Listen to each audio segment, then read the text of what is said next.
Price-wise, it's about the same as a Ferrari 360 or a Lamborghini Gallardo. But they're like fine wines, delicate and crisp and subtle. This is more like one of those cocktails that tastes like orange juice but blows your head off after 2 sips.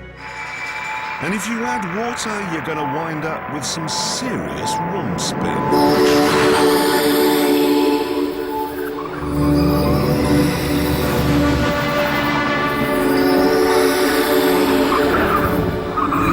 The sad thing is that only 28 GTs are coming to the UK, and most will never see the rain. They'll be locked away in a family silver, only brought out for special occasions. I really can't see why. I mean, I am one of the lucky ones. I'm getting one of the 28. And I'm going to use it every day. I mean, why not? I've got loads of space, the visibility's very good, I've got air conditioning, the clutch is light, I can move the gear lever with one hand. It's great. I don't think I'll ever want to get out of it.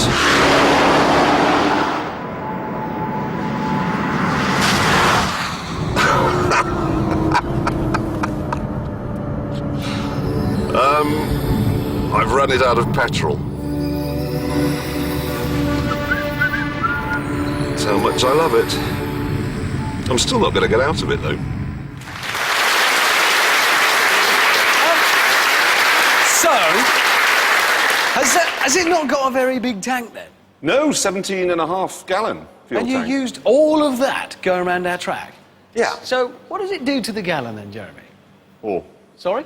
4. 4 miles to the gallon. Seriously, 4 miles to the gallon. Ford say, though, that if I'd been a bit more careful, I might have got it up to 12 or... Ooh, 12. You're not going to be careful anyway. Look at it. That's the whole point of the car. And actually, 17.5 gallon tank, 4 miles to the gallon. How far does that mean you can go? You'll be able to go in your car before you run out of petrol. 75 miles. 75 miles. Yeah. Well, how far then do you live, for instance, from the Top Gear office? 76 miles. Actually, it gets worse than that, because you know how he said, oh, I never want to get out of it. James and I have had to think about this. We don't think he'll be able to get into it. Let me demonstrate. James, come on in. OK, now let's assume this is Jeremy's GT, parked in an ordinary multi-storey car park, anywhere you might see on an ordinary day, and James is parked up perfectly sensibly next to it. That's perfectly acceptable. No, that is a very considerate piece of parking. I've left plenty of space. I haven't bashed this bloke's posh sports car as I've got out. Not in any way. So, James got out of there, no problem. How are you going to get in there? For a start, you'll have to leave your shopping behind because there's no room in there at all. You just open the door... And get then, in your car. And then you go... You can't possibly get... Look, I mean, I'm sorry, the door has got a roof. Yeah, you got to go... No, it's just... under the roof. What has he bought? Right, I think what's happened here is Jeremy has bought a car he can't get into. Yeah. If he could get into it, he couldn't go anywhere because he'd run out of fuel. And even if he could get there, he couldn't take his briefcase because it hasn't got a boot. He really hasn't thought it through. No, Jeremy, and actually, I mean, let's just talk about this 4 miles. No, you see, Jeremy, that doesn't count. No, you're not in the car. It's not really a driving You can't position. drive it with your buttocks. I just want to get back to this fuel consumption. 4 miles to the gallon. I mean, Yeah, what no, does let- that work out at, like, Well, in that time? works. Let me just get my head around this. Fuel costs, that Yeah. means it's £1 a mile in fuel, Yeah. doesn't it? That's just in fuel. Do you know, I was really, I thought it was hilarious when they announced that it was going to be delayed and he'd have to wait for his GT. I thought that was great news.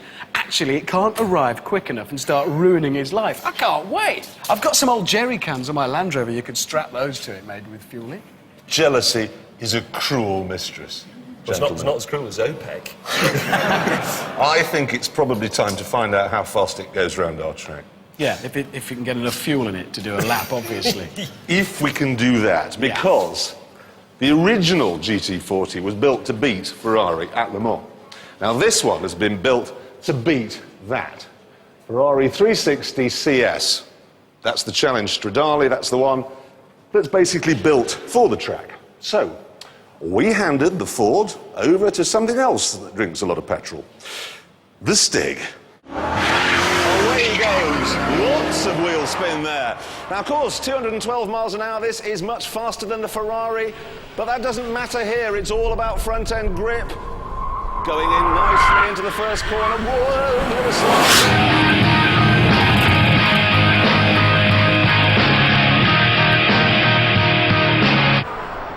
Okay, into Chicago once again. No, that nose is running wide.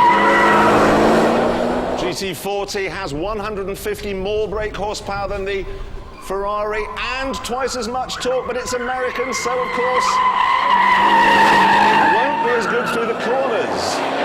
Come and go. Right, here we go into the follow-through. Is he lifting? Yeah, saw the nose dip there. Is he lifted? And that is very fast. You have to say it does look absolutely fabulous out there as he comes up now to the second to last corner. First half of the lap, it was neck and neck with a Ferrari. Can he pull it out here now, going through Gambon? Ooh, plenty of sliding there and across the line.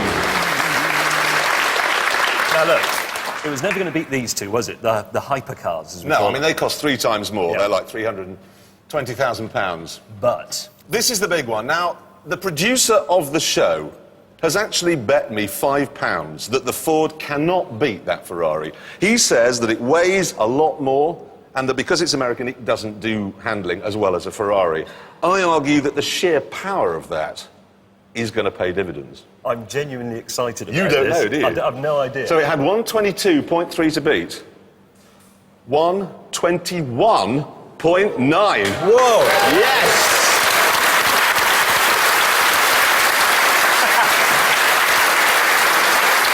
I'm £5 richer. You'll need it. £5 richer, which I shall put to the first gallon of fuel.